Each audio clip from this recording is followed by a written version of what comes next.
fala sobre a obesidade, né, em ortopedia. Basicamente a gente se remonta a um binômio, né, de você ter alterações metabólicas e mecânicas, né? A gente sabe, está acostumado a ver, até em roda de ortopedista, fala assim, ó, não tem como não ter dor no joelho com esse peso todo sobre o joelho, né? Então o estresse mecânico ele é um fator que sempre esteve em voga, né, quando a gente fala em situações ortopédicas que relacionadas aí à obesidade. Mas a gente está vendo que, cada dia mais, a gente está vendo que é muito além disso, é muito além de você ter esse padrão mecânico exclusivo, né? A gente vê isso em algumas situações, que eu vou mostrar aqui, e também a gente vê que não basta só por esses problemas que a gente vai encontrar em relação ao estresse mecânico, né, a sobrecarga de peso que acomete os membros inferiores. Bom, a gente sabe que o efeito mecânico, sim, ele é relevante, né? A gente tem algumas situações que ficam bem óbvias, né? Quando a gente tem desvio angular, quando a gente tem deformidades. A deformidade, ela leva a uma sobrecarga nas áreas de maior pressão, né? A área onde o vetor passa, onde você tem um apoio maior. Então, por exemplo, um genovário, como nessa figurinha lá de cima, você percebe que você tem uma sobrecarga do compartimento medial do joelho, e isso é físico, né? Quanto menor a área de apoio, maior a pressão que você exerce sobre aquela região. E a cartilagem hialina tem uma certa suscetibilidade a alguma efeito sobre a pressão. Essa foto de baixo mostra aí alguns ensaios mecânicos, né, em coelho, que você pode, colocando carga, estimulando sobrecarga, você cria as alterações que a gente imagina que estejam relacionadas à parte mecânica, à parte de sobrecarga de apoio.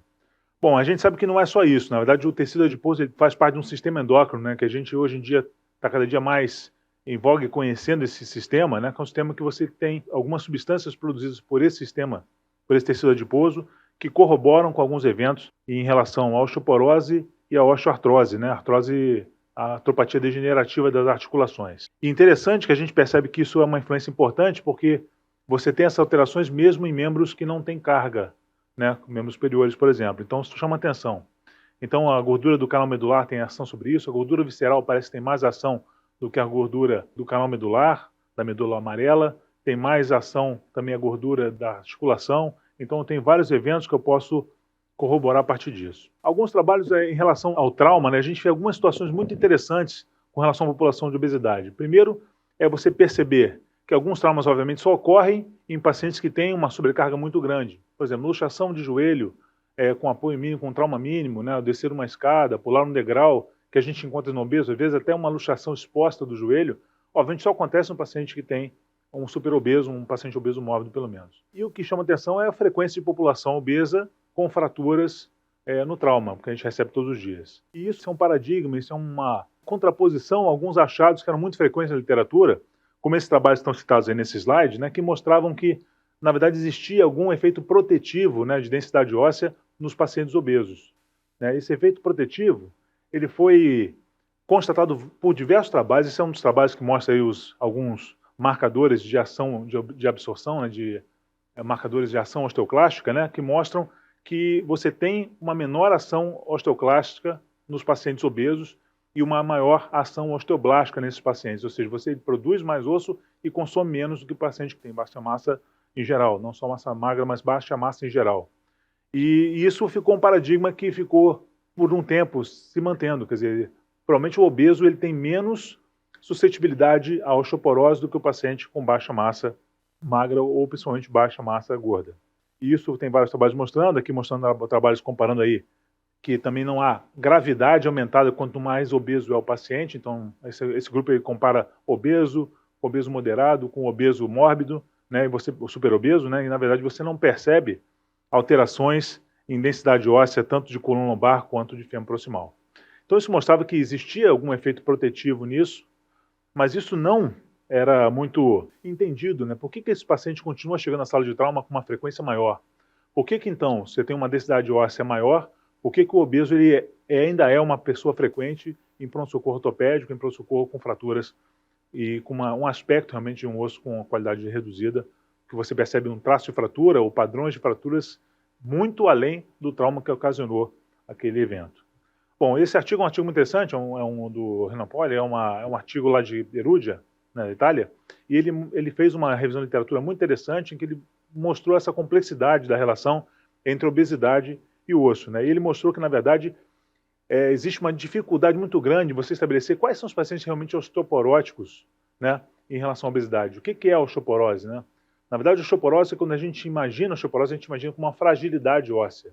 E, na verdade, a gente avalia isso de maneira muito mais quantitativa, porque os exames que são realizados são exames quantitativos, a densitometria óssea, e pouco análise qualitativa. Então isso ficou em voga e esse trabalho mostra alguns levantamentos a partir disso. Ele mostrava que nos estudos que você tem, não só densitometria óssea, mas você tem alguns índices, como por exemplo esse aí, que é o Trabecular Bone Score, que é uma análise por tons de cinza, né, numa análise de qualidade, de frequência, da densidade das trabéculas ósseas, né, então chama TBS, Trabecular Bone Score. É um score que, na verdade, ele mostra muito mais a parte qualitativa. E ele mostrava nesse trabalho que não era proporcional o aumento de massa óssea nos pacientes obesos contra magros, comparando com o TBS, comparando com esse score de trabeculado. Então ele mostrou que existia uma diferença, quer dizer, existe na verdade alguma alteração qualitativa que a gente não está percebendo, porque a nossa análise se restringe à densitometria óssea. E outras propostas, como por exemplo você fazer uma razão, né, entre a densidade óssea e o índice de massa corporal. Esse score, né, que você faz o índice, a densitometria óssea dividido pelo índice de massa corporal, também seria um fator relacionado, porque viu que isso aí é inversamente proporcional.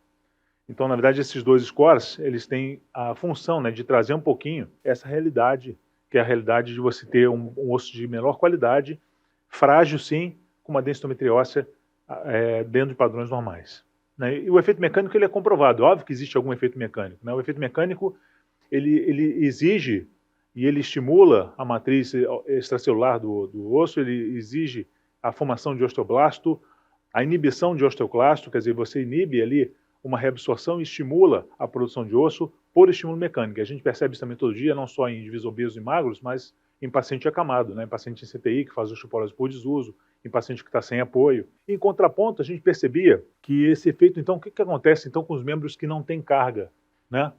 Nessa figura tem carga, mas não é o habitual ter carga. Né? Então, o que você perceberia nessas situações? Por que você tem pacientes com efeito protetivo, uma densitometria óssea normal, eles têm uma fratura de quadril em frequência menor do que a população magra, que tem osteoporose, mas eles têm mais fratura, por exemplo, de húmero proximal. O que leva a essa predileção? Por que o obeso quebra e por que os sítios de fratura são diferentes do sítio de fratura em pacientes osteoporóticos que não têm obesidade? Bom, outro ponto muito importante, que a gente fala sempre, é que esse efeito protetivo, né, é um efeito que não é exclusivamente por ação mecânica. Né? Quando a gente pensa em ação mecânica, né, a gente falou aí de um osso de carga ou sem carga, né, a gente está vendo claro ali que existe um estímulo do osteócito, existe um estímulo do osteoblasto, mas o que acontece além disso?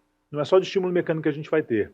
A gente tem, obviamente, dentro da célula gordurosa, principalmente células brancas de gordura, você tem algumas situações muito importantes, como, por exemplo, o estímulo, né, para você ter a conversão da cortisona em cortisol, você tem a conversão, né, aromatase, que é muito frequente no tecido gorduroso, nas células brancas, convertendo aí para o estrogênio que é um hormônio muito protetivo da parte óssea, né, porque ele é muito estimulante da parte osteoblástica. Então você tem esses elementos importantes. Além disso, você tem esse tecido gorduroso produzindo citocinas inflamatórias que fazem exatamente o inverso, fazem exatamente o estímulo à ação osteoclástica, à ação osteoblástica, desculpa, que é uma osteoclástica, que é uma ação que consome osso, que tira a densidade óssea.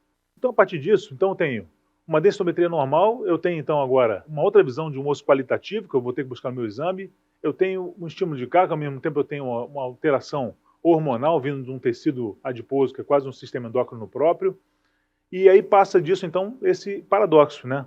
Esse trabalho é um trabalho que mostrou muito e usou esse nome, né, de a osteoporose e o paradoxo da obesidade. Né? Então, esse artigo ele mostra exatamente isso. Por que não tem todos os achados, eu tenho um aumento do estrogênio protetivo, eu tenho carga, eu tenho tudo isso, e mesmo assim eu tenho frequência de pacientes na emergência com fraturas. E nesse artigo ele bota exatamente essa tabelinha, né? Quais seriam então os fatores positivos e negativos, né? Por um lado eu tenho a força mecânica, positivos, né? A força mecânica, o estresse mecânico, que é positivo, ele estimula o osteoblasto. Eu tenho aromatase produzindo estrogênio a partir de androgênios, e eu tenho um hormônio que foi muito em voga aí em relação ao tecido adiposo, né, em relação a controle de apetite e tudo mais, que é a leptina, que é um hormônio que ele tem, se você perceber, está nas duas colunas, porque ao mesmo tempo que ele estimula a ação osteoblástica direto no estroma da célula adiposa, ele estimula, e isso tem sido usado em tudo, em ortopedia, inclusive como substituto ósseo, a gente tira tecido gorduroso para fazer estímulo de fratura, estímulo de algumas regiões com tecido adiposo centrifugado. O mesmo a leptina tem um efeito negativo do outro lado da outra coluna, que parece, no indivíduo obeso, sobrepor o efeito positivo, né? A leptina no sistema nervoso central, ele diminui a ação a produção de serotonina, que é, na verdade, estimulante dos osteoclastos. Então você tem uma dualidade aí da leptina em relação à sua ação e provavelmente um efeito negativo que sobrepõe o efeito positivo. Além das ações aí hormonais, a diminuição da adiponectina, os fatores de inflamação e outros fatores aí de conversão aí de células mesenquimais em tecido ósseo. Então você tem, na verdade, mais efeitos negativos do que efeitos positivos metabólicos, e isso sobrepõe a ação mecânica, e a gente não percebe isso no exame, porque a densitometria óssea ela não dá a visão qualitativa do tecido. E aí a OMS buscou, a partir disso, desses estudos, né, recentes, tentar fazer um score, qual o paciente que está em risco, né? E criou, isso é no site da OMS mesmo, tipo um aplicativo deles, em que você consegue colocar vários itens, onde a densitometria óssea é apenas um desses itens, né? E aí, a partir disso ele classifica o paciente como em risco, baixo, alto, médio risco de fratura. Então esse score é um score que chama FREX, é um score que ele dá uma avaliação do risco de fraturas a partir não só dos achados de densitometria óssea, mas também com outros achados, como história familiar, osteoporose secundária por algum evento, alcoolismo e assim por diante. Bom, então, além disso, por que o obeso ele fratura mais? Tem alguns outros efeitos mecânicos, né, que não só a carga, que estão envolvidos nisso, né? Um dos eventos, obviamente, é isso. Menos atividade física, menos força e agilidade, tá? Obviamente, quando a gente fala em força e agilidade, não é todo obeso, não é todo sujeito pesado que tem diminuição de força, né? Na verdade, uma parte desses pacientes, eles não desenvolvem, não estimulam a prática desportiva, e por isso não tem esse elemento força como positivo, né?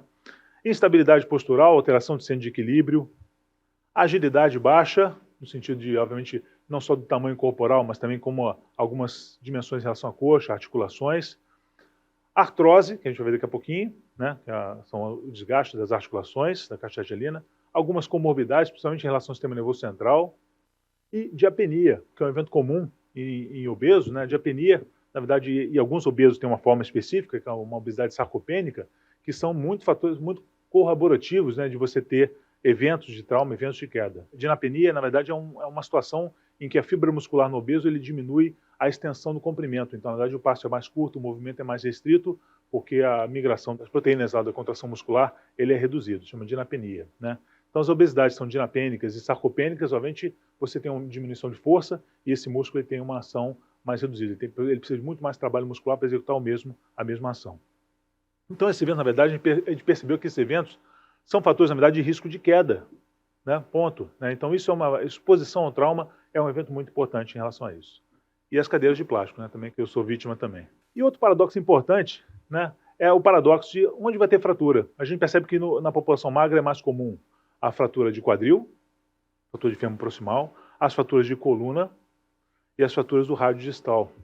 Enquanto no obeso você tem uma frequência maior, em várias séries, de fraturas do tornozelo, fraturas do platô tibial, da parte proximal da tíbia, e fraturas do húmero proximal. Frequência maior, vários trabalhos mostram aí, comparando aí as fraturas, você vê efeitos ali positivos, né? Ali está a coluna feminina e masculina, você vê exatamente essa positividade da frequência em relação ao desvio padrão, em relação ao p-valor positivo dessas fraturas, no levantamento gráfico aí levantamento grande, né, de pacientes vítimas de fratura. Então você vê que essas relações provavelmente são devidas a algumas situações, né? Uma situação que é bem documentada em obesidade, eles chamam de HIP, né, HIPAD, né, que na verdade é o coxim gorduroso, né, o coxim de proteção que o obeso tem na região do quadril, né? Talvez esse coxim ele tenha um efeito protetivo no sentido de absorver o impacto mecânico em queda, né? Então isso é um evento muito importante, né? E também alterações da direção da queda, né? O centro de gravidade é projetado para frente, isso diminui quedas em sentido lateral, em sentido posterior, e a queda do obeso no sentido mais anterior, tá? Então isso aumenta aí a oportunidade de você ter fraturas do húmero proximal, do platô tibial, além do efeito de você ter mais força de inversão ou eversão do tornozelo, favorecendo fraturas do tornozelo em obeso. Bom, então basicamente a gente percebe que isso é um evento importante, né? As fraturas têm um padrão diferente, é um paciente frequente em sala de trauma, é um paciente que tem um padrão de fratura diferente, exige uma fixação mecânica diferente. Quando a gente faz fixação de obeso, eu não botei aqui porque é um público vasto, mas as fixações são muito mais condizentes, né, não só com a alteração metabólica, como também com a alteração, com a demanda mecânica desse paciente.